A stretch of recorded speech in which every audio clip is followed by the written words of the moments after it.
তো এখন বাজে সকাল 10টা, আমি খাবার খেয়ে ফেলেছি, ভিডিও করা হয়নি। এখানে দেখো পল্লব টাঙানো হচ্ছে সুন্দর করে, এদিকে প্যান্ডেলের কাজ চলছে, মন্দিরের গেটে ফুলের কাজ কমপ্লিট হয়ে গেছে। আপনারা ফুলের গেটটা পরে দেখবেন, আগে ওদের মারামারিটা দেখে নিন প্লিজ।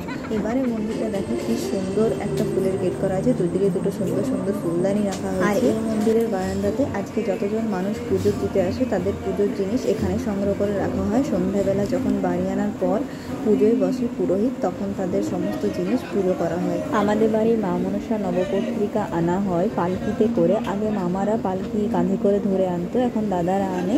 তো তোমরা নবপত্রিকা আনার যে ব্লগটা দেওয়া হবে সেটাতে তোমরা দেখতে পাবে আমাদের মা মনসা নবপত্রিকা কিভাবে আসে।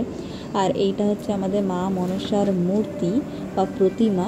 এখানে মাথায় 7টা নাগ রয়েছে, আর হাতেও রয়েছে পদ্ম ফুল রয়েছে, এক হাতে শঙ্খ রয়েছে, তার পাশে রয়েছে 2 দেবী, তার নিচে রয়েছে বেহুলা লক্ষিন্দরের প্রতিমা বা মূর্তি।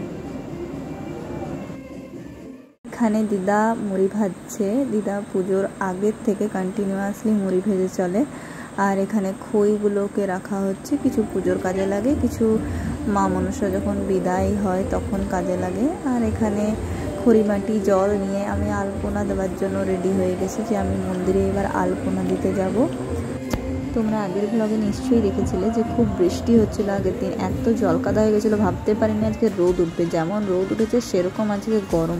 তো আলপনা দেওয়ার আগে মাকে মন্দিরের বারান্দাটা একটু পরিষ্কার করে দিতে বললাম, যাতে বালি টালি কিচ্ছু না থাকে। বালি থাকলে একটু আলপনা দিতে অসুবিধা হয়, তাই পরিষ্কার করা হয়ে গেছে। এবার আমি আলপনা দেব। আমি কিন্তু ফেব্রিক দিয়ে আলপনা দিচ্ছি না, আমি খড়ি মাটি বা চক মাটি দিয়ে আলপনা দিচ্ছি। আমি যখন আলপনা দিচ্ছিলাম তখনই